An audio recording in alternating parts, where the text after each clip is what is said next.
I think that James, I think that some of your just like post-production like engineering skills may have to come into play here, man. Well, listen, I had a really hard time choosing which microphone to use today.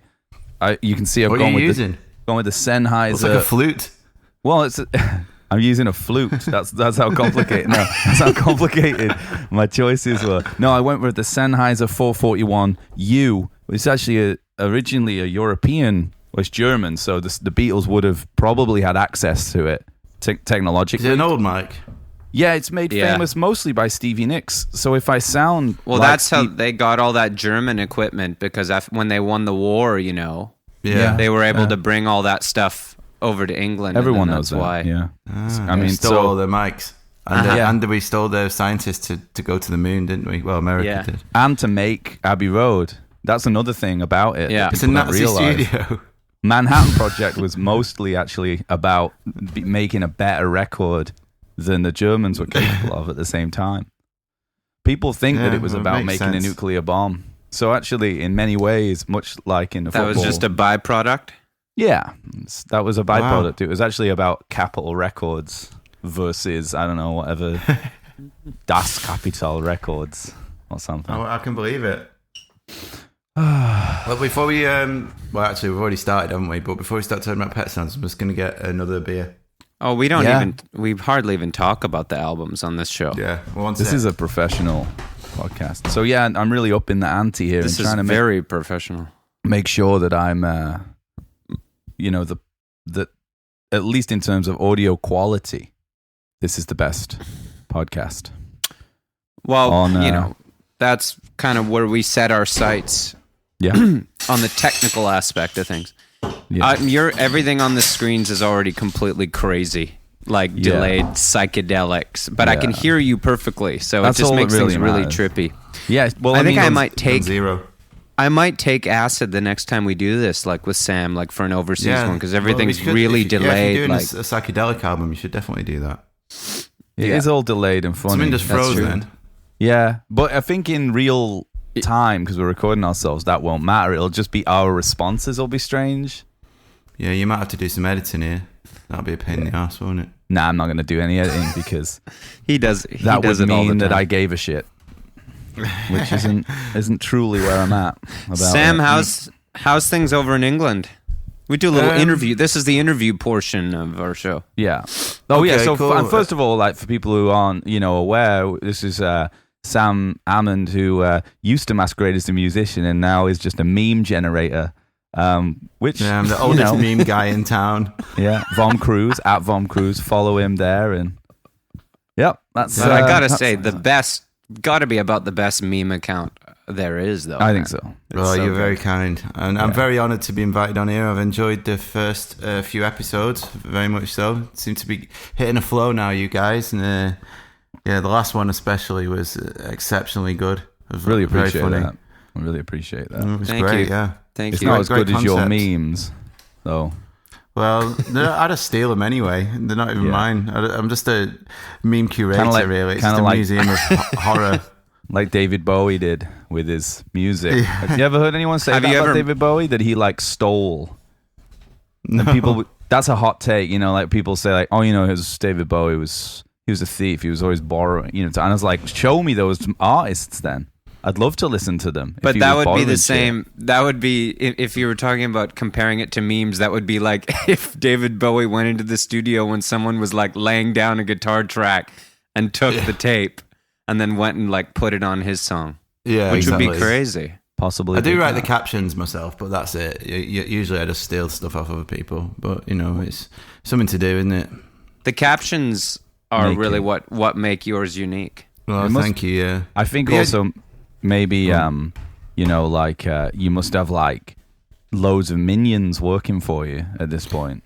No, I don't. So it's just me then. I've been thinking about donating the account to a young person with more energy because it's just it takes up way too much of my time. I'm just addicted to Instagram. So, but yeah, I've been thinking about finding a young apprentice to pass the account on to. But no one's actually. I think I get what you're saying now. People send me stuff every day. My inbox is horrible. It's just a chaotic pile of filth. Yeah. And just not like any exciting filth, just like, you know, a video of a man doing a shit on the floor or something like that. And, you know, like, just things kind like of Brian that. Wilson style in the sandpit. Yeah, good segue there. Yeah. Do you think he did shit? You think he did shit in the segue in the sandpit? On a Segway. On a Segway. He did shits on a Segway. It's possible. I mean, I don't know, but he definitely did in his sandpit because he lived in it. Did you for see about that 20 movie where years. John Cusack played him? Yeah, I watched it the other day actually. I didn't really like it. I didn't really think he was too well cast, but the younger guy was good, wasn't he? Yeah, it was pretty good. Yeah. What's the movie? Yeah, it's called Love and Mercy. Mike, It's Love about and Mercy. it's about him making pet sounds, and they like use all the actual. It's the dorkiest shit in the world. Like they use all the real studio, like, you know, jibber jabber and stuff like that going on, and mix it in with the film, and so it's super authentic to how the sessions would have looked if we could get a time machine and go back there. It's how Brian intended it. There's some really corny moments though, where like to try and show what was going on in the studio, like his genius. There'll be a bass player who'll go like, "Hey Brian, I see this. The song starts in F, but like my bass note's a B," and he's like, "Yeah." And the guy's like, I know. But no one's done that before. He's like, I don't know. Like, I don't "That's know. what In my want." head, he's like, in my head, it works. It's like there's the bass part, and there's the 6 vocal parts, and there's the saxophones, and there's the timpani, and just works with me. I don't know. And then they start playing, and it's like, wouldn't it be nice? Perfectly. Yeah, and it sounds like the record instantly. Yeah, exactly. Yeah, And there's like a model playing Carol Kay. yeah. Yeah, exactly. Did you remember, Johnny, when we went to see Zoe Deschanel do an acoustic mandolin performance, and you threw a mixtape to her? I did not. You love this story, but there was a guy in front of us who did it, and you wish it was me. It may as well. I have mean, been. it came from where. All I know is within the auditorium, it came from what you say. It could have been the guy in front of you, but from my recollections, it came from the direction you were in. You threw her a mixtape onto the stage, but the reason is An actual cassette. Yeah. I love you, Zoe. I'll tell you what though. I did like have a thing for her at that time, as many young Brian Wilson fans did. But what I did do is go backstage after the show and wander the halls, and I ran into her and said hello before she was swarmed by her security detail. Wow. Yeah. What did you say to her? Just hello. I love you. Yeah, I was just like, oh hey, like we ran to each other in the stairwell, and I was just like, oh hey, like, you know, great show. And she was kind of like, I broke in backstage really to find you. Yeah. Here's the mixtape I threw at you. I picked it up. You didn't take it. It seems weird. Have you listened to it yet? Have you listened to it yet? That's what I said. Yeah. Yeah. 5 minutes off stage. Yeah. I met Beck outside Brixton Academy when I was like 18, and he was like my hero. I waited for him, and he came out like I was like Mark Chapman or whatever he's called. And then I gave him my CD of my like first like shitty demos I'd made at home on like a Tascam thing, and I put like my dad's. I must have been 17, something like that, so I was at home still.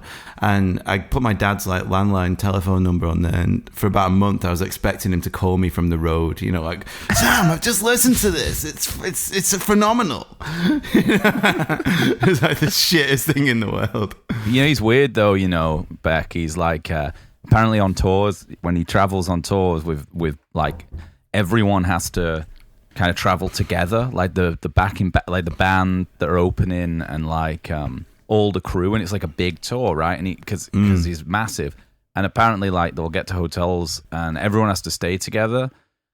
And he's a Scientologist, so he's a bit weird anyway. And then like he's renounced it, I think now. Yeah. Oh, really? I believe so. But go on. He's married to like the. In other words, he found a way to escape.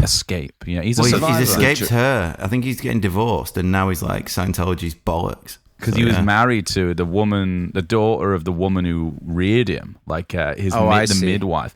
But apparently, like on tour, like if he's like he gets to the hotel and it's like 3 a.m. and like everyone's asleep and he can't sleep because like he doesn't like the pillows in the hotel. Like the whole tour moves hotels. Like he'll move. Everyone has to get up and move with him. Like I think that's good. This is an insider story I heard. Well, he was really sweet when I met him. I remember it was his 30th birthday, and he played at Brixton Academy, and it was an amazing show. And he was really kind. He like sat on the steps outside with me and Majed, my friend Majed. Yeah. And he sat there and chatted to us for a while. And Graham Coxon was waiting outside for him, and Graham Coxon was going like, Beck, and he's like, hang on a minute, I'm talking to these kids. And he gave us the time of day, even though we were little dweebs. He was kind, but yeah, maybe the religion hadn't fully gripped him then and stolen his soul. Yeah. One of my good friends is his guitar technician. Nice. Right. And says he's a very nice guy. Yeah, I mean, but I'll tell you what, he got me tickets to see him. I was in Denver last year, and we went to the show. Yeah, I don't know. It was a bit sad or something. Mm-hmm. Right. Like he was really trying to do a lot of dancing and stuff like that, and like the show, I just kind of wanted to see him like have a good band and play some songs. I think he was he's newly divorced, so it's full divorce tour. Yeah, kind of a midlife crisis thing going on. Could be it seemed that it's kind the of new songs the Corvette are full version. on. Yeah. The new songs are full on like radio pop. Yeah. Now. Yeah. He's got that one. It's like exactly like the Weeknd song. I can't feel my face when He's got one that's like, I can't wait to stay up all night with you. It's like it was cool. Your voice did a little vocoder hit thing then too on my end. That was cool. It's amazing that you did natural vocoder. Natural vocoder just kicked in. Well, I've got some effects going on my recording right now. It'll be a nice surprise for you when you get the track. All right, cool. Yeah, you kind of tape, but like presumably like tape. Like kind of. Like, analog style. You got an analog rig set up, like your Space Echo. This is analog Zoom, isn't it, though? Yeah. So, Pet Sounds. Yeah. I mean, I was listening to, I was like sort of doing a bit of a, because this is like an aficionado music podcast history, a little, and it's very serious what we do here. It's important stuff obviously. that people need to know and use in their daily lives to seem cooler. But they need to know and things that nobody else does know. True. Yeah. And it's most of the time it's records that no one's ever listened to, and if you just make it up, that you'll normally get away with it. But I was I was on the internet like I was listening to the mono version of Pet Sounds. The original mono version as Brian would have intended, and I thought it was good, but I realized that I know the stereo version better, and I put it on, and to me it was miles better, I thought. And so then I decided to go. Yeah, I mean, and apparently the one that we know is like from the 70s.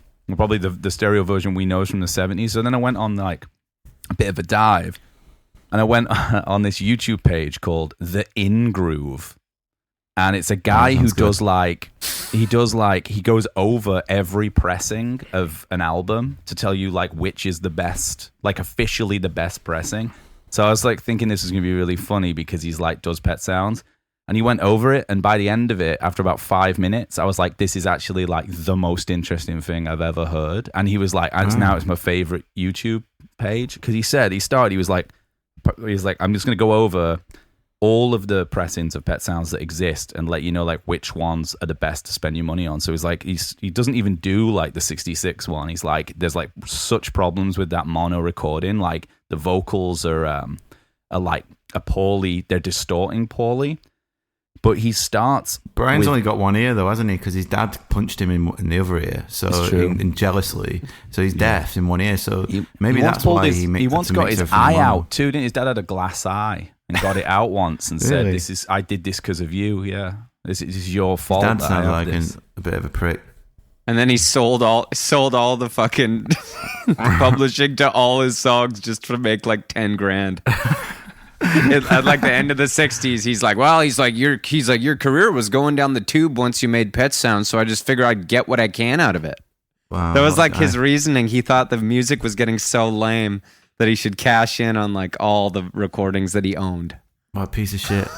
Listen to this. So this guy starts and says, Yeah, so he says like the first record to listen to, seriously, the first version of Pet Sounds is in a 1972 Carl and the Passions like kind of 2-for-1 record. Like, you know, I have like Sunflower and Surf's Up like in a double LP, and he said that like the two for with Carl and Passions So Tough, which actually Sam, you got me for my birthday a couple of years ago, which is nice. Oh, yeah. Is like the first mono version of Pet Sounds that like is truly what Brian would have intended. And then there's the 1974 standalone version of Pet Sounds, which is that same press. And then he goes on, it's madness. I'll do it quickly.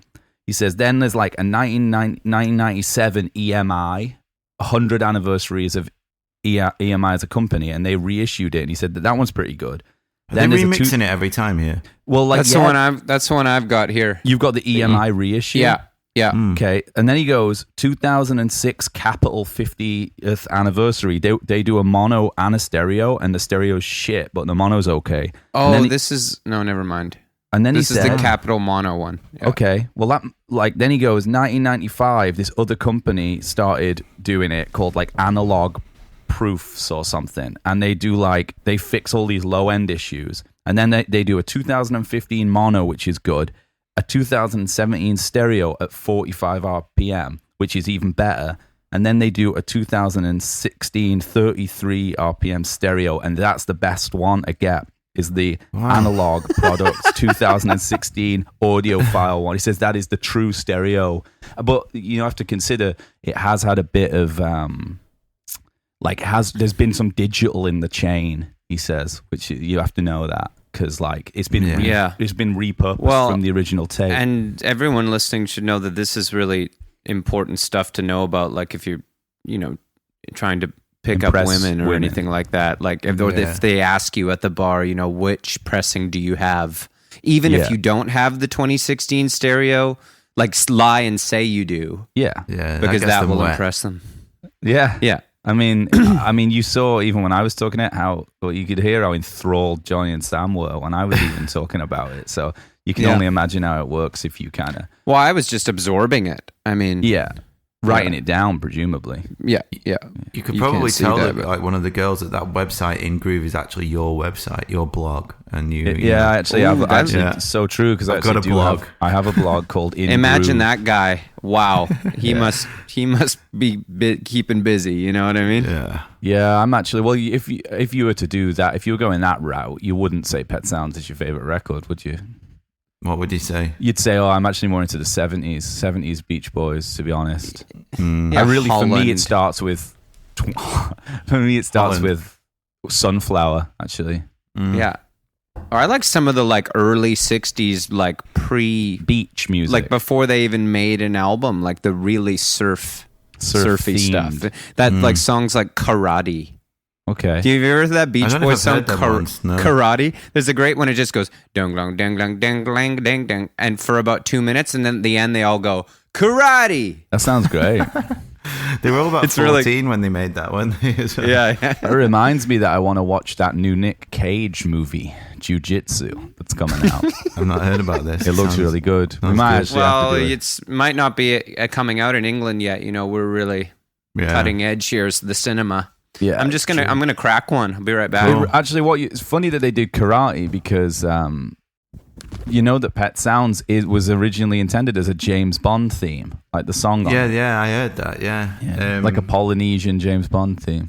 Yeah, it was called Run James Run or something. I think. Yeah, he called it at first. Yeah, but I mean, it was. It just before Pet Sounds, I think he'd had his first sort of heavy acid experiences on a plane. Yeah, and he started freaking out. He had a panic attack on a plane and then tried to write a Polynesian version of the James Bond theme and called it Pet Sounds. It's kind of lounge music, a lot of it, isn't it? It's like really sort of schmaltzy, weird. The arrangements are very odd, but it just works beautifully. I don't know. The instrumentals on Pet Sounds? All of the sort of tracks really without the singing are just, it is like weird sort of lounge music. I don't know. I think that's a lot of that's I feel like the Hawaiian influence in so much of their music. Polynesian. It's very Nightmare. American.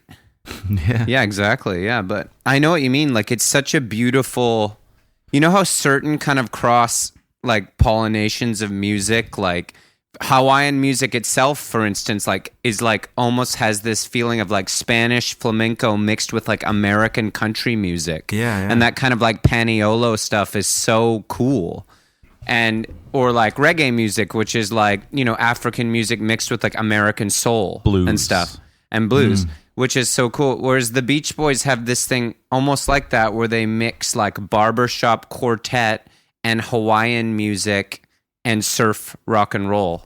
Yeah. And it's like this weird, and then you mix that with like heavy psychedelic drugs and like a mind like his, and it just goes, to those. I know what you mean. Like true, lot of cross pollination going on there. Up, down, all around, that kind of thing. There's not many records I can think of that sound like it. You know, it's got its own. Not any Beach Boys albums either. It's got its own vibe completely, hasn't it? Do you know? Well, but Smile goes there. Yeah, like, I don't rate Smile. Like, I think it was hyped because it was the missing long lost album, whatever. But like, it sounds too much like a musical or something to me. I don't know. It annoys me. Like, I think it's because I first got into it through like weird demos, and then he did that version in like 2004 or something, which is shit. Well, that's crap. But maybe you haven't heard my official track listing of it. You always send it to girls, though, don't you? Yeah. Yeah. No, I will say I actually have made. I'd love to hear it. Yeah. And I'm gonna send it to you. And I've listened to it enough that I've fooled myself into thinking about what the album would have been, and I'm gonna say this. Well. I do think had he come a little bit closer and put it out, that it would have been like in the top records of the 60s. I mean, I thought you were going to say then that if you had had the opportunity, or he'd had the opportunity to kind of co-write with you, it would have been instead of Van Dyke Parks. Yeah, exactly. Yeah. Well, yeah. I know this guy, and he's an odd guy from Manchester, a music journalist, and he told me that he interviewed Van Dyke Parks a few years ago, and he said at the end of the interview, Van Dyke Parks said turn the recorder off, and then he said, "Can I kiss you?" Like Van Dyke Parks said it to him, and he was like, "I was like, I'm sure you did it though, didn't you?" And he's like, "I didn't do it," and I was like, "You did. I would have done it." I would have done it. Yeah, but he was like, do you follow him on Instagram? He's got a great Instagram account. No, I've not seen him on there. He's got the best. He's got the best. Okay, yeah, it's really check good. That out.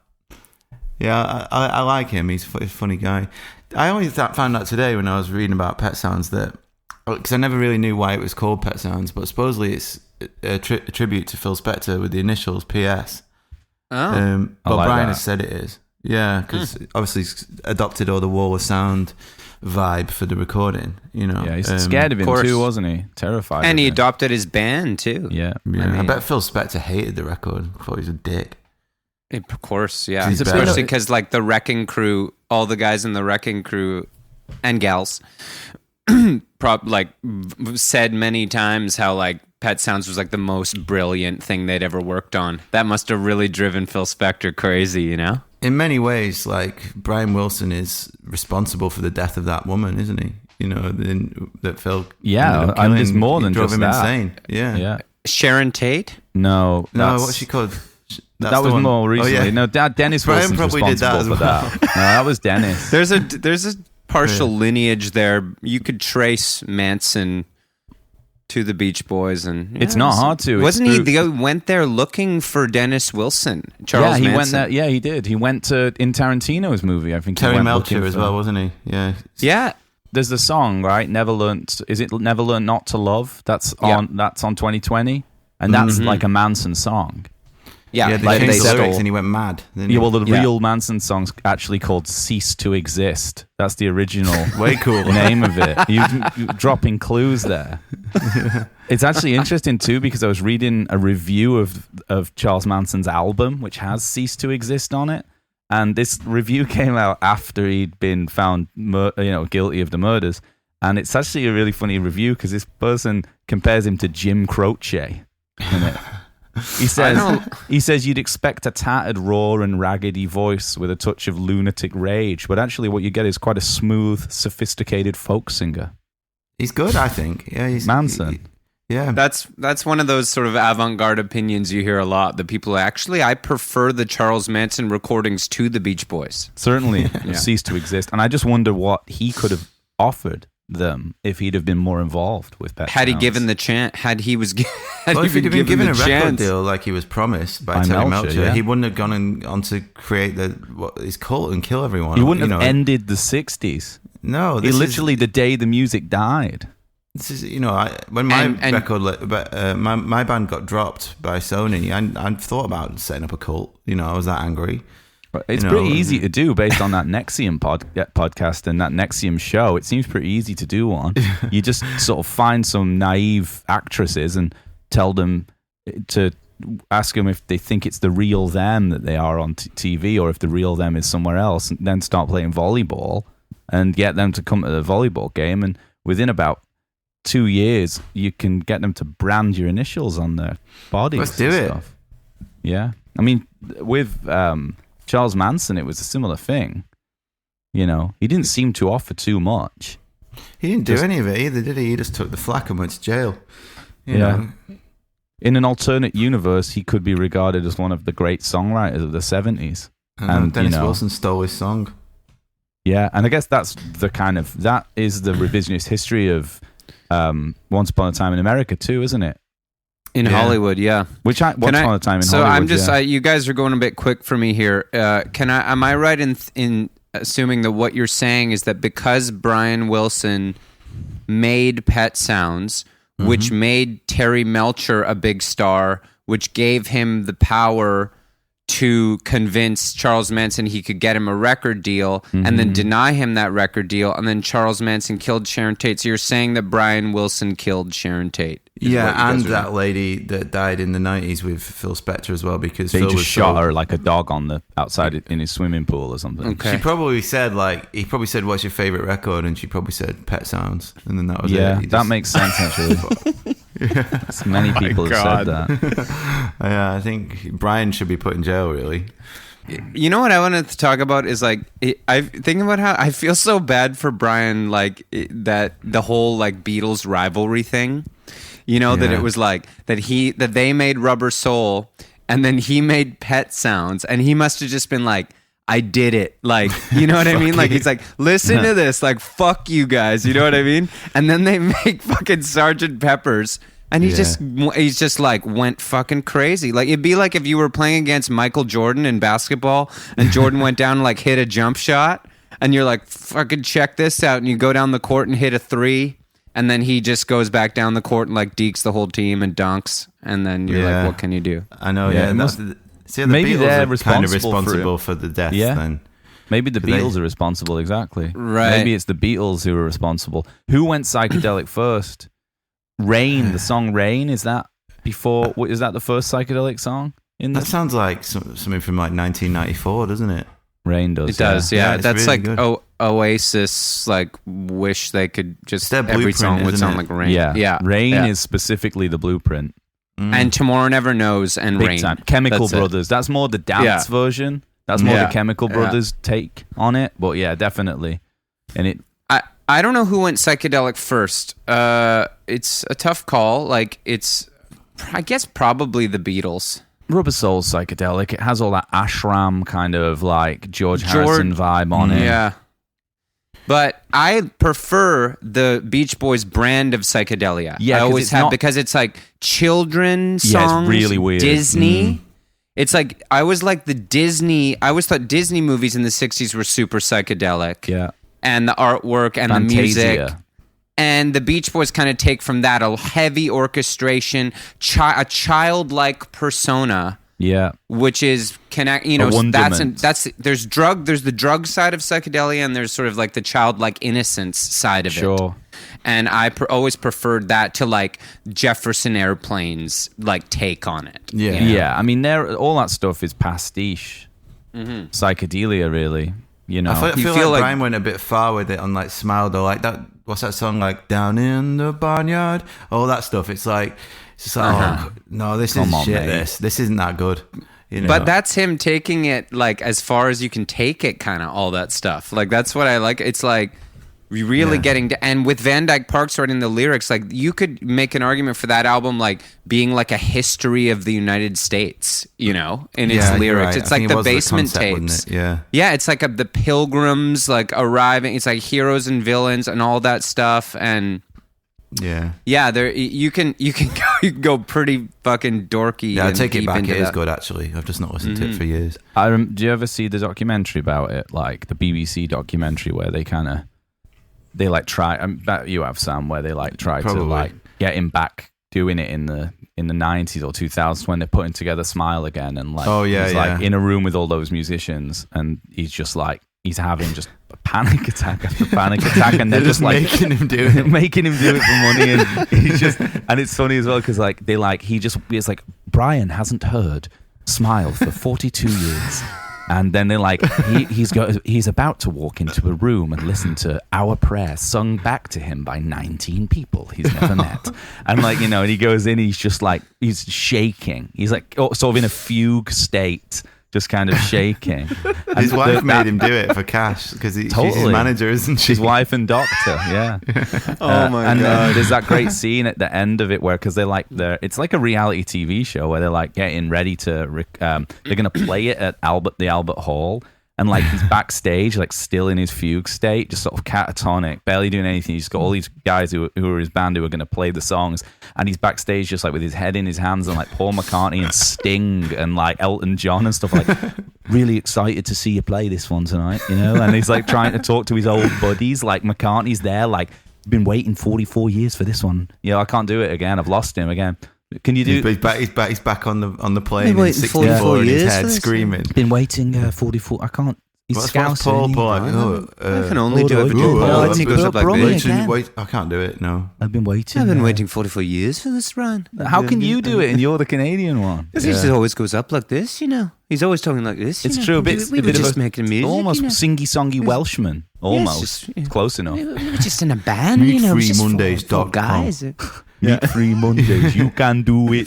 Say it now, please. Might have died. Sign honestly. up, log in. It's not the real Paul, is it? So it's not. It doesn't really affect the Beatles' legacy because the real one died. So yeah, but I love the music that the second one made. Like I love all those Wings records. I know it's hard to say. And like Abbey Road, Abbey Road, I suppose. Yeah. I know. He died. They say it on Strawberry Fields Forever. If you play it backwards, Paul is dead. So he's already dead in '67 or something. So which is a lot of good albums there. Yeah, the second one made. A lot of good albums. Yeah, Billy Shears is his name, isn't it? And he is good as well. But that's right. He was good. Yeah. Did you hear the song he released last year that was really, really bad? Billy Shears released? Billy Shears released a song last year, and it's called I Wanna Fuck You, Fuhu. Yeah. And he's got like an old man voice now, so he's like, I've been watching you all night, I've been trying to crack your code, thinking about making love, and all this shit. And then the chorus goes, I just wanna fuck you. And he's like, oh Unreal. No. Wow. Yeah, it's really bad. I guess he was always just doing that, really, and it just clicked most of the time. You know what? I did hear that, and I also heard that it was number one. The album when it came out. Of course it was. Sold more records than anything. The biggest selling record of his, probably. He's got a new album coming out, McCartney 3, and it's his third one where he's played every instrument and done it all himself at home, but in lockdown. Temporary secretary. Yeah, I don't know if it's going to be any good. Yeah, that's the second one. Yeah, he's got a new one coming out. That's interesting, though. Yeah, I mean, yeah. Might be a real... Imagine if it was good. That's what I'd say. That's what I'll say. John Lennon would say. Imagine if it was good. A good record. What do you think would have happened to John if Brian Wilson hadn't shot him?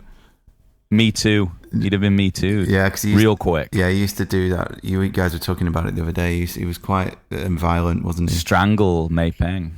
Yeah, that's not nice. For fun, just for leisure. When he was hanging out at the upstairs of the Rainbow with Vorman and the vampires. It's a different time. Harry Nilsson had to kind of break it up a couple of times when he was getting a little hands-on with the girlfriend. Wow, yeah. He wasn't. It doesn't seem like a guy who was very nice, but great songs. Yeah. But like, it's strange. Like we talk about that, but actually, if you read May Pang's book, it's really interesting because he's just like was a very troubled guy. Like he would drink and just completely lose control.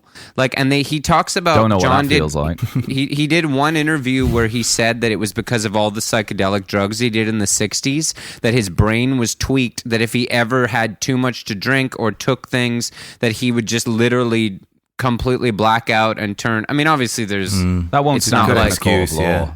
Yeah, it's not going to stand up in a court. But yeah, like this in the book, it's crazy because she's like, he'd literally have 2 drinks and he'd be great. 3 drinks, he'd kind of get this weird look in his eye. 4th drink, he'd start fucking destroying the entire house and like beating her up and everything. And then he'd wake up the next morning and be like, big smile on his face, like, let's get breakfast. Kind of no idea what happened. Wow. I'm going to try. So this that is next time her I do it. story anyway. But Yeah, he killed Stuart Sutcliffe, didn't he? Yeah. He like punched him in a fight, and then about a week later, he had like some brain problem and died. Yeah. That's and then he wrote, and then he like cashed in on it, and then he got it on with his life. girlfriend. No, sorry. Did he? Yeah. Oh yeah, the German girl. Astrid. Wow. I used to have a girlfriend called Astrid. It's not a When real I was name. like 16. It was great being able In to say that. Stockport. Yeah, in Didsbury. Yeah. Wow. There was a girl called Astrid. In Didsbury. She's really cool, actually. Much cooler than me.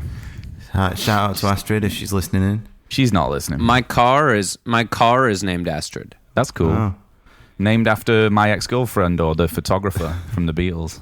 When I bought the Volvo off this old lady, she said her name's Astrid. That's all I know. It's called Astrid. Should we talk about Mike Love? Because it's a Swedish car. Mike Love. I saw a great. Oh fuck! I saw a great. You know, Mike Love thinks Donald Trump tried to save Whitney Houston's life. What's this story? Go on. There's like this interview with Mike Love where he's talking with, he's like doing an interview and it's him and Donald Trump. And it's like, he's like, you know, I just want to say to President Trump, like, I know you did everything to try and save Whitney's life. Like me and her, we were down there in Mar-a-Lago with you. And, you know, you got Ron Perlman to come down, give her some advice. I guess like some investment advice probably, because I don't know what else it would be. And like, you know, you've always done so much for the arts, you know, because this is a really weird, like, kind of clandestine, like Bohemian Grove style, like hangout, like Hollywood Republican hangout. But I want to know what Whitney Houston was That's doing. odd, isn't it? Just loads of crack. Like, it makes sense that Mike Love and Ron Perlman were hanging out.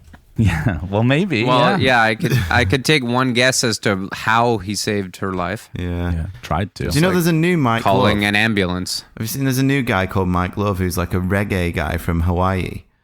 He's massive. That sounds like the other Mike Love. I know, yeah, but there's a new Mike Love who's like a white guy with dreads from Hawaii who's huge on the reggae scene. Yeah, and he's called Mike Love. I bet old Mike Love's furious. Mike Love represents kind of like this like lineage of musicians from that era that never dropped the ego and Stephen Stills is the same thing. He makes every conversation ends up being about him. So, you know, like, because they're like, their insecurities and narcissism are so like twisted and thoroughgoing because they hung around with like geniuses. So like Stephen Stills will talk about like Dylan, will be like, and end up in talking about Dylan, be like, oh yeah, you know, we were great friends, great guy, you know. Actually, I was thinking of you know, asking him to play Helplessly Hoping one time, you know, at a concert, you know, but, you know, and it's sort of like half joke, kind of a Ricky Gervais in The Office kind of energy. That's weird. And Mike Love's like that, isn't he? With much worse. Much worse. Because Stephen Stills actually has a shred of a legacy. Yeah. Sure. Whereas Mike Love, like, his main legacy is is that video of him playing the steps of the White House with Uncle Jesse. Yeah, or his legacy is like the bass harmony on Help Me Rhonda. Yeah. Like, you know, like. Yeah, it's disgusting. But, oh man, that thing on the White House steps. You ever seen that, Sam? He hates. No, I've not. I saw a really crazy video from him like about a few years ago where it's like from the 80s or something. He's in like a lagoon in Hawaii or something. And he's like doing like, I can't remember what the context is, but he's like floating around in this thing and he's like, hey, it's me, Mike Love from the Beach Boys. And he claims he wrote all the songs and things like that. It's amazing. I'll send you both in a minute. It's really weird. But no, I've not seen the White House thing. Oh, it's amazing. Well, that's from like two or 3 years ago. The inauguration. It was like the It's from the inauguration. I think it's the inauguration. Yeah, and he performs with quote unquote the Beach Boys. You know, John Stamos of Full House on drums, and the guy from Sugar Ray. And Mark McGrath of Sugar Ray on lead vocal with Mike Love. And they do It Again, which is a song I actually loved until I saw that from the album 2020. Which is that song, actually. But it's and they do It Again, and then it becomes really clear about halfway through the performance that they're playing to a backing track when John Stamos does a drum fill and there's no drum fill at that. It's the other way around. That he stands up and there's a drum fill. Oh yeah. He stands up and misses the drum fill. And Mike Love, his voice is auto-tuned. Yeah. Oh God. And like really obviously, and it's about, if you're a Beach Boys fan, I can honestly say that it's probably will be one of the saddest things you've ever seen. I'm going to watch it true. before I go to bed tonight. Yeah. I've seen it about 100 times. I've seen them tour. I've never been to see them because he's got the Beach Boys name, hasn't he? He like stole it somehow. Because he's a Hollywood Republican. He bought it. You know, it's like he copyrighted it because Brian Wilson is all about art, commerce, really. Yeah. He doesn't really. Oh, or Brian's just been led around by the tail his whole. It's like Mike Love has like his dad's energy. Yeah, Mike Love is just like his like bully cousin who's just like, I'm taking this name, motherfucker. Yeah, and what's Brian gonna do? He's never stood up for himself his whole barely life. Stood up. He's not stood up since the 70s. Dude, weird. I sometimes I saw him last year and. His band are amazing, but he doesn't do anything, does he? I doubt that he's alive sometimes. It's like they just wheel out the corpse and he's on some strings. It's possible, like Weekend at Bernie's. Yeah, just to keep the cash coming in. There's a great story that in the 70s when Brian was really hooked on coke and like all he did was eat cheeseburgers and do cocaine all day. Yeah. And that Dennis Wilson like came over when Brian was really in a bad way and like convinced Brian to buy like a whole ton of coke and so they could just do it all week.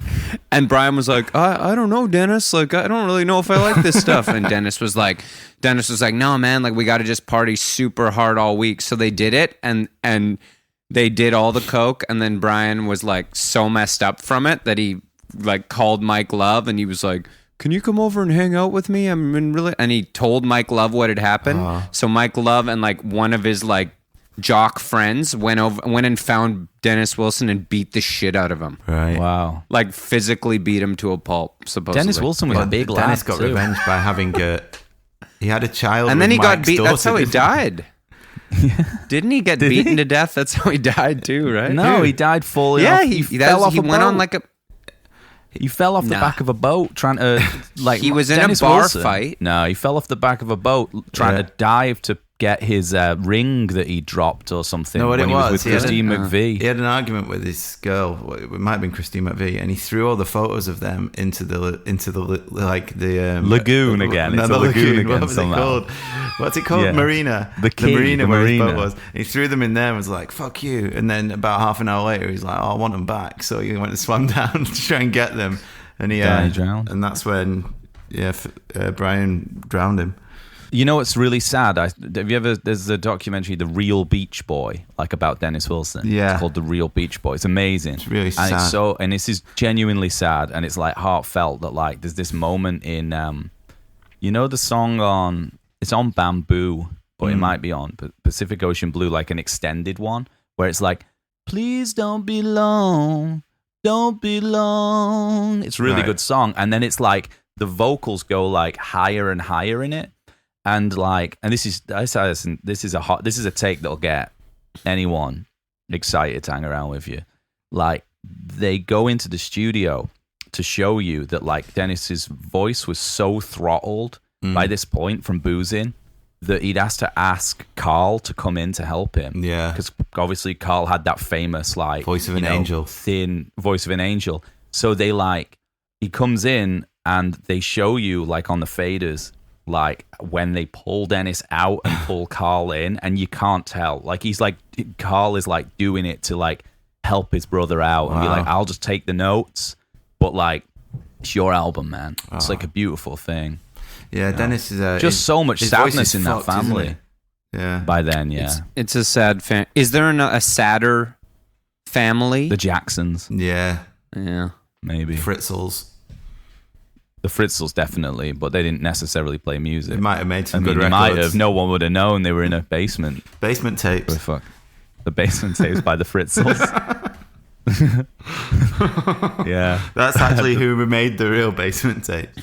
It's the Fritzl family from Austria who, 100%. Yeah. I just thought of a hilarious thing I saw. It's not that funny, but there's a great video like from the 90s where George Martin goes to Hollywood to meet Brian Wilson. I think I've seen this. And it opens.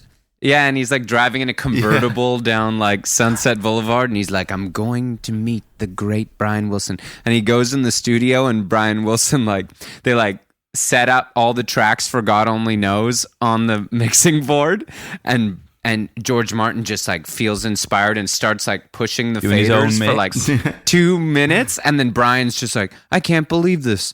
In 2 minutes, you already made a better mix than I ever did. He's just like really Like that's nice, the end of isn't the video.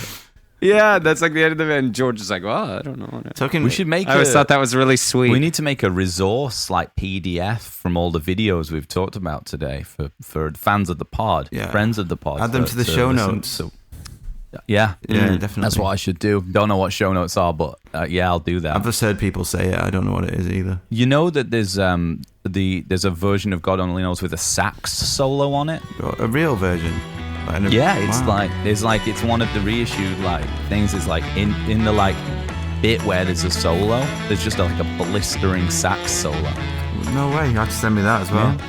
I've always wondered. Another one. I've never been able to work out what key God Only Knows is in because it's just so. Well, that's most of.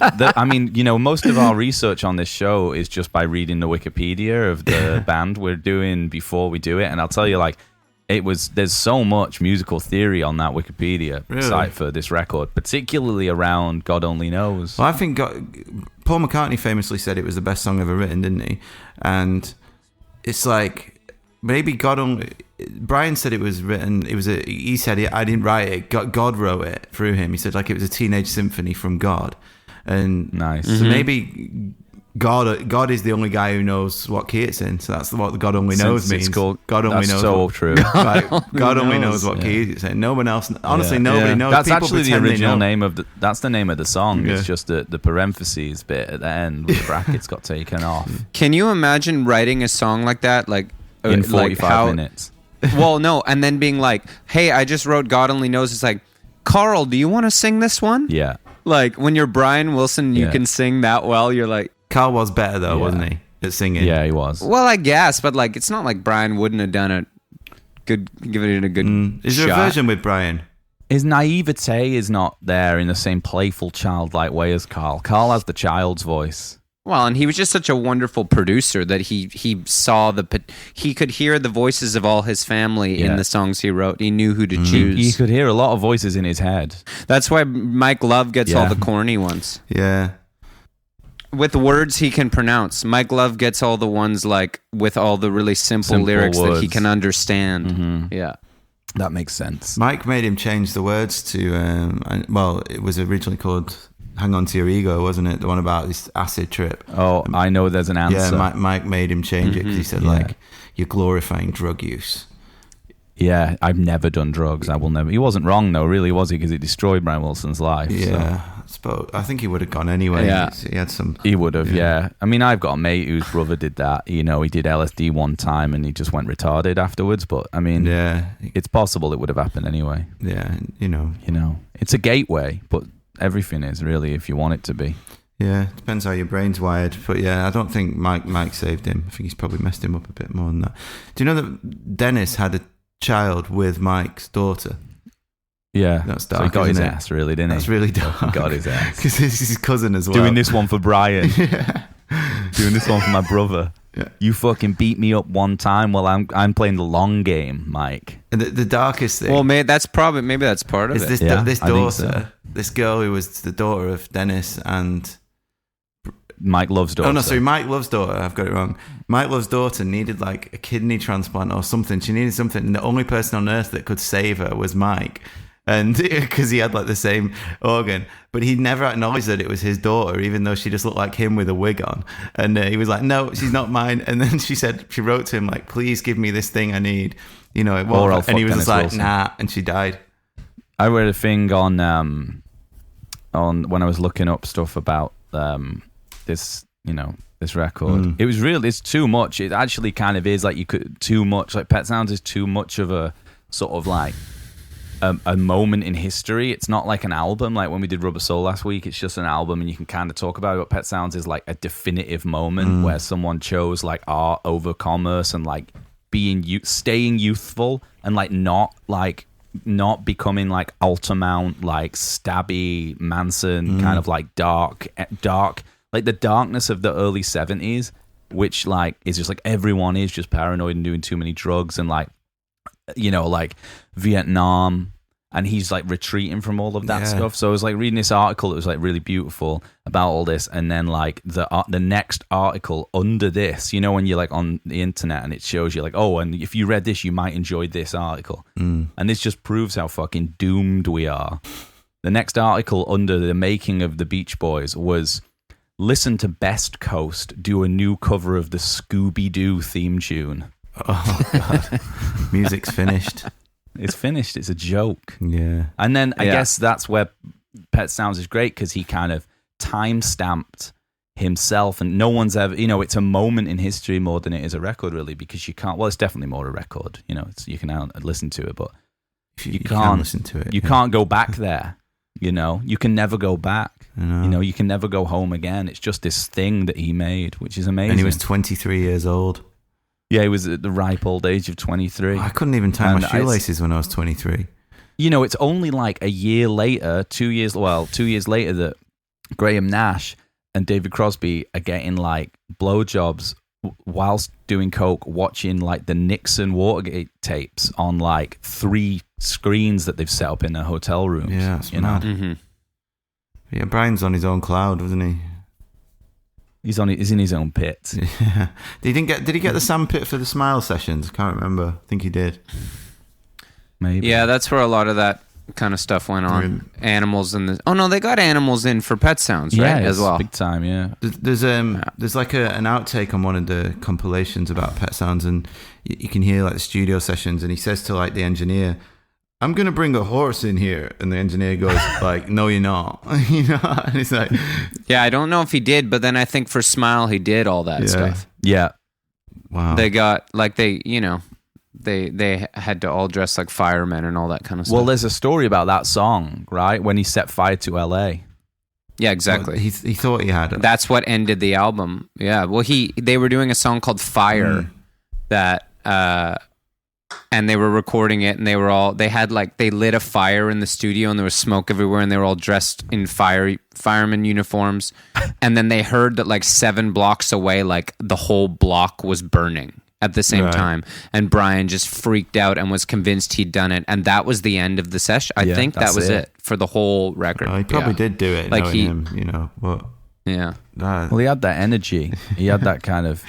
Imagine being in the Wrecking Crew and just being like, like, I think like those guys' story is so amazing that they were like, they do Pet Sounds and they're like, okay, even though we're only getting paid like $100 to make this sound like the best album ever made, we're still super into it. They're so nice. And then Brian's like, all right, guys, like, we're doing it again. And then they just have to do all that stuff, like put on a fireman's uniform to play their instrument and just play like one note, like on the bass for like 7 hours or something until Brian thinks it sounds right, and then go to a different studio and try it again because the energy wasn't right. It was an extremely expensive record, I think, wasn't it? Because of that sort of behavior, delusional aspect of it. $500,000. But they got good vibrations out of it. Yeah. Oh yeah, wasn't that like in the same sessions as Pet Sounds?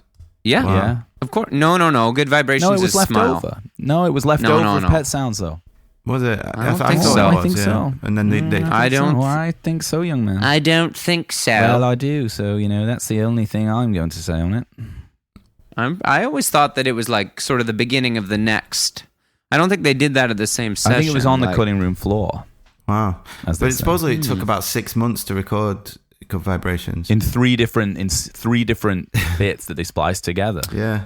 But I mean, it probably is his finest work. Yeah. I mean, if you're talking about pop sensibility, it's like a hit, and it's got all the arrangement, the arty arrangement, production stuff. I mean, I think it's like the pinnacle. I would say it's in the top 3 great American songs of the 60s. Can you guess what my other 2 are? Of the 60s? That really of the 60s. Like maybe like, okay. Well, that make me think like maybe like Blowing in the Wind. Recordings. No, like great recordings. Not great a Change records. Is Gonna Come. Yes, that's one. Yeah. So A Change Is Gonna Come. Good Vibrations. About like, and okay, I'll tell you. Well, you want to get one more guess? I could guess. I think if I only guessed 2 songs. I got one of them right. Yeah, that was good guess. I've got no idea. Is it controversial? Is it the kind of stuff that gets you laid if you say it into a girl? Because it's like, wow, it's a massive so hit. Intelligent. Like California Dreaming. No, but that's really good. Yeah. That's like in my top 5. So like a Spectre song. No. Okay, just tell me. Yeah. Mrs. Robinson. Nah. Simon and Garfunkel. Yeah, not with that. Nah, that is one of those things that you say to try and get laid. It's a very American. Okay. It gives you like a feeling of that year when you want to get laid. You got to say you prefer the Lemonheads version. Exactly. Yeah, you do. Talk about bands that pretended that a song they had wasn't a cover, like Into Your Arms as well. Big cover that they just pretended they wrote and never said. Evan Dando. Yeah, that's another one. Yeah, that was scandalous when I heard that. Yeah. I was upset about that. He only wrote like that's their songs, though, didn't he? And they were great, like the ones he wrote, but I think he was just too smacked out of his mind to be bothered. And sexy. Yeah. Too sexy to care. He does a great cover of a Cowsills song. Okay. What's that song? It's called, I'll think of it. Sounds like you're trying to pick us up right now, Johnny, with all this kind of... You know the Cowsills song, The Rain, the Park, and Other Things? No. You know the one... I saw her standing in the rain. I love the flower girl. Oh yeah, that. You know that song? Yeah. So that one is also in one of those. I heard a weird interview with Tommy James of the Shondells. Oh yeah, and they were asking him about Crimson and Clover, and they were saying, this is just one of those great songs of the '60s. You tell us a little bit about it, and he's like, well, all I knew when I went in there is I wanted it to be one of those songs. I wanted it to be on par with A Day in the Life, Good Vibrations, and The Rain, the Park, and Other Things by the Cowsills. Interesting. And I thought it was so crazy that he lumped that in. And then I listened to it, and it is sonically an incredible song. This has got to be in the show notes, this one. This has been I've been learning a lot, this is good of this stuff. That was good. No, yeah, we're gonna have to listen. I'm gonna have to listen back to this and do some Googling, yeah. Definitely. It's www. You forgot the HTTP. WIKIPEDIA pedo.com/. Well, is this a thing? Like, I've noticed lately that whenever I talk about Paul Simon or Simon and Garfunkel, that everybody's like, "What the fuck? No, get out!" Nobody likes them but me. No, it's not true. Like. It's just I don't think that Mrs. Robinson is the top 3 songs of the 60s. Yeah, that's American. Yeah, what about Blowing in the Wind? That song sucks. I don't like. What about Like a Rolling Stone? Yeah, I'd probably put Like a Rolling Stone. Yeah, Change Is Gonna Come, no doubt. American. I mean that like feel American. Feels. What about American Pie? That's set. I think 70. It's actually the day. It's about the Manson stuff as well. The day that music died. No, it's about Buddy Holly dying, isn't it? The crash. Yeah, you're 100% right, but I mean, it's about the Big Bopper. Oh no, yeah. Yeah, you're 100% correct, but that doesn't mean what I said, is not relevant. No, you're right. It's not about. I thought it was actually Waylon Jennings killed Buddy Holly. Did he? Yeah, you didn't know this because he was the bass player in his band, and he convinced Buddy Holly to get on the plane. Because he knew it was going to crash. Take the bus. Yeah. Did he kill Otis Redding as well? Same plane. Same plane. I'm not sure about that. Which tower did that plane go into? Can you imagine if it was Otis Redding going into one of the towers and Buddy Holly going into the other one? I wonder if any pop stars went into the towers, any up and coming ones that would have made it. I thought that was Supertramp. Oh, they did it, yeah. That were responsible for 9/11. because you could see it on the Breakfast in America cover. Yeah, I've seen 100%. that. It's predicted in Back to the Future as well. Yeah. Yeah. It's predicted in a few things, I think. Yeah, definitely. And it also was like just predicted by intelligence and then just because they did it themselves. So it's also just there was a prediction that it was going to happen from George Bush himself. I think I'm going to do this next week. Yeah, next week. Imagine if Brian had made Pet Sounds, but instead of doing it on acid, he'd done it on Ket, and it was like Ket Sounds. That'd be good. Really slow and depressing. It is pretty like slow and depressing. Yeah, but even more in so. This kind of strange. Yeah. But it might sound great if you were on Ket. But I mean, sound woolly. I got a controversial take for you guys right now. I think that Sloop John B is a blemish. Dude, I'm with you. On a beautiful album. I'm with you. It used to really bum me out as a kid. Yeah, just like Yellow Submarine on Revolver. Supposedly, Al Jardine insisted he wanted that on there, and Brian just was like, "All right," because he came up with the arrangement or something. It was his idea. Yeah, it's a fine song, but just put it out as a single. And it's also like I think it's the first song they recorded. They attempted to record for what then became the Pet Sound Sessions too. So maybe that's why it doesn't, cut the mustard, because it's like it was just like they interpreted things subsequently. It's just a dumb sea shanty song, kind of a pirate vibe. I think it's all right. It doesn't sit on the album. It doesn't fit with any of the other tunes. It's just like stupid. These fucking pirates everywhere, man. Yeah. If it had just come out between like "Help Me Rhonda" as a single and then the Pet Sounds album, you'd be like, "Oh, cool!" But I think Capital Thought was so convinced it was going to be a flop as well, the album, weren't they? Because they thought it was shit. And they released like a greatest hits at the same time to try and make some cash. They did, yeah. They sabotaged its release in America, but not in England. Because in England it did really well. Yeah, because people here used to have great taste. We have discernible tastes. Yeah, used to have. Absolutely. Yeah, I mean, I told you before, I like the two albums that preceded it a lot. Today and Summer Days and Summer Nights, I think, are absolutely fantastic. Right, that's right around the time when he started to piss off his dad and make the good stuff. It's like surf music. Summer Days and Summer. No, I can't remember those ones. Yeah, not surf. Like it's like Help Me Run. Summer Days, Summer Nights is like California Girls. Help Me Rhonda. Girl Don't Tell Me. Oh right, yeah. When I Grew Up to Be a Man. Great tune. She's So Good to Me. Yeah. You're So Good to Me. I mean, she's not exist. The little girl I once knew. Yeah, they're brilliant. Like that stuff's awesome. Yeah. Wow. I mean, he's swimming in a sea of retarded sexuality, much like those songs, because they're all about like innocence and youth. I mean, I suppose he was 23, so he's really young, so he's allowed to sort of do that. What would you say is the most Beach Boys-esque lyrical theme, James? The innocence of love in your like youth. Yeah. The curiosity. The curiosity. Yeah, exactly. Why does no one talk about Revolver? I love how it's like Rubber Soul came out and then he made Pet Sounds, and then they're like, then it was Sgt. Pepper's was the answer. Revolver's just like some like masterpiece album that was just came out in the middle of it all. That has always confused me because it makes me think that I don't really know what's going on and that Revolver isn't after Rubber Soul for some reason in my mind. You know what I mean? It's like people say that and I'm like, but exactly what you just said. But it is after Rubber Soul, and it's like, so Brian just didn't like it. Maybe Revolver came out at the exact same time as Pet Sounds. So, because the Beatles were so good, they did Rubber Soul and Revolver like in the same year, I think. Yeah. And then Paul hadn't heard Pet Sounds, and Revolver came out, and then they got to work on Sgt. Pepper's. Yeah. And that's when they went and listened to it at Mama Cass's apartment, and then she died. She died of How did she die? She got choked really high and ate a sandwich. Choked on a sandwich. Do you know she died in the same bed that Keith Moon died in like 3 years later? Harry Nilsson's apartment. It's like in Mayfair. She died.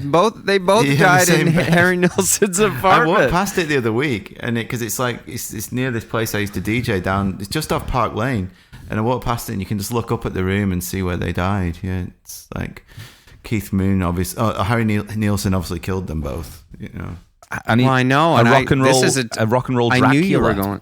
Yeah, I knew you guys were going to go there, and I love Harry so much, but the evidence is pretty blaring. Yeah, it'll have to be a full and frank then, inquiry. Hello, John Lennon was his best friend. You know, I wouldn't go for a sleepover at his house.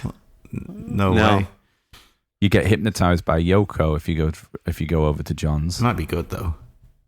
To get hypnotized by Yoko, yeah, it'd be great. Just dive in, just live in the Dakota. Start wearing John's clothes.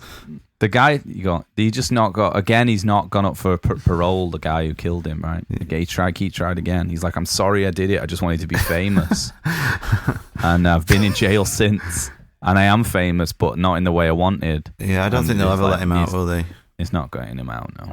Did you tell me once? I don't know if you've got this wrong, James, but did you tell me once that you met Brian Wilson? Can't remember. Yeah, I've met him. Yeah, what was he like? Fucked. I met he was heavily protected by his band, but it was a really nice story.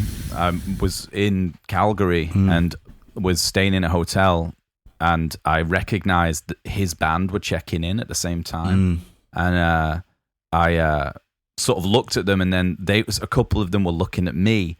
And I think it's because I was like, I look sus because I like clearly know who they are. And then one of them came up to me and said, "Are you guys in a band?" And I was like, "Yeah, but it's not. That's not what's happening here. Like, I know you're, the Brian Wilson's band." And he was like, "Oh, sure, I recognize you." I was like, "You definitely don't recognize me. Like, I'm not in a famous band." And then he was like, "Well, it's amazing that you know who we are.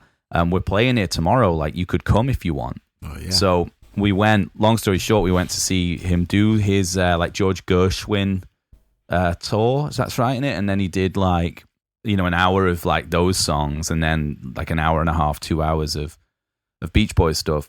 And we'd had backstage passes, and I was with my friend Malcolm, Frankie, and Ben Frey actually. And we were like, I was like, I don't think we should go backstage. It just feels weird. They've already been so generous giving us tickets. But then quite rightly, I think it was Malcolm was like, no, let's fucking do it. And we did, and they were just all there, not Brian. And he travels with forget the guy's name, the guy who does the Don't Worry Baby falsetto, the lost voice. No one can do it anymore, really and he's been playing with them since the 70s. Yeah. And he's Bruce Johnston? Yeah, let's say it's Bruce Johnston, maybe. He kind of looks like he's fat like Brian Wilson, but has a 50s vibe still, like a James He's a younger Dean guy. kinda. He's not Bruce Johnston. He was a Beach Boys fan, this dude. He was a massive Beach Boys fan, and then somehow he ended up in Brian's band. But I know what you mean. He does Brian's voice because Brian just stopped singing. Yeah, exactly. Halfway through the song. And they travel together in a Cadillac. They don't travel with the band. They just rip around in a Cadillac, an open top Cadillac everywhere they go, because that's how he wants to travel. And we were backstage and they were so hospitable, his band, and I kind of took it as an opportunity to ask them questions because they just kept being really hospitable. And I was talking to the band, I was talking to the bassist, his name was Brett, he was a really nice guy, and I said, I've seen the documentary, the Smile documentary with you all in, I can't believe you even got to make, I can't believe you did it. It seemed so obvious that you wouldn't be able to actually play the show because he was in a catatonic state for most of the time. And the bassist was like, "Oh, wait a minute then." And he got the band leader and arranger, the piano player. He's the African American guy, I think, with frizzy hair. Yeah. Big kind of very recognizable kind of style. Yeah. And I was really embarrassed that I'd asked these questions, and he just sat down for an hour and was open book about the whole thing. Was oh yeah, we didn't think we were actually going to get it done. Wow. No way. He was so touch and go, and it was we were there to do it, and it was so exciting. But yeah, he's so much better now than then. It gets better all the time. But we were doing it literally a song at a time. No real plan to actually have it ready for the Albert Hall or anything. So and then cool. Just met him really quickly. But it's you don't really get to meet him. No, I mean he was there, but he's not really there. He's out. He's in the sandpit. He's out to lunch, and you can imagine you want, just as a fan, you want to protect him. I didn't want to bug him. I want him to if he's got some years of joy left in his life, I want him to experience them exactly as he wants, just riding a Cadillac around. Cause my God, he deserves them. And I actually would counter what I was saying before about him not playing the shows, because he obviously is like, he's obviously struggles with his mental health, but like, I think that when you see him live, it's strange, and I can't imagine any other circumstance where this would work, but because he arranged and it's his vision, and he arranged all the songs, and so often with the songs anyway, he had other people sing them and stuff, like his brothers and things. Like, for me, it like really works, and he's extremely meaningful live. They're amazing. Like, I love it. I've always loved it. I've seen him 3 times, and it's like tears in my eyes.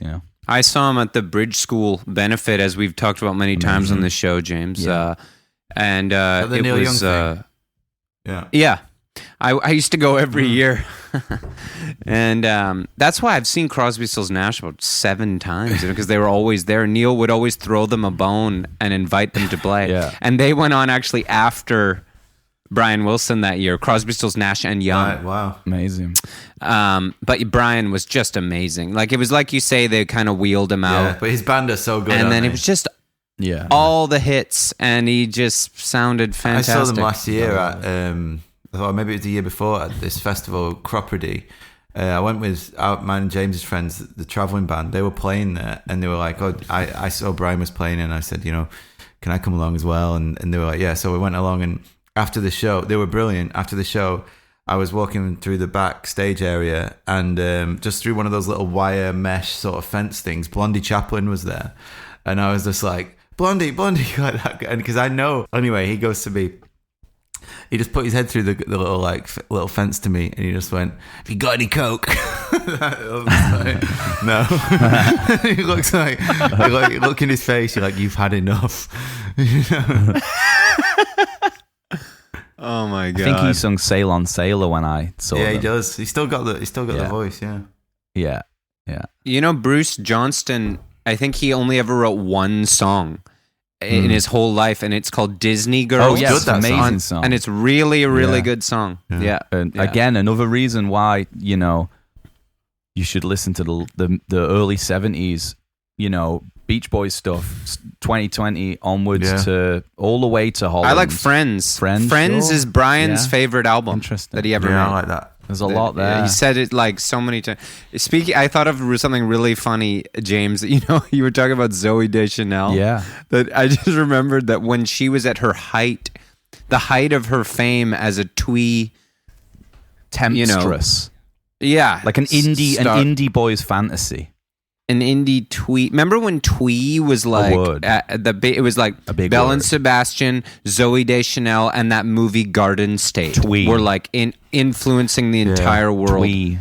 of pop culture. Feel. But yeah, ukulele sales went through the roof. Yeah, massively. Yeah.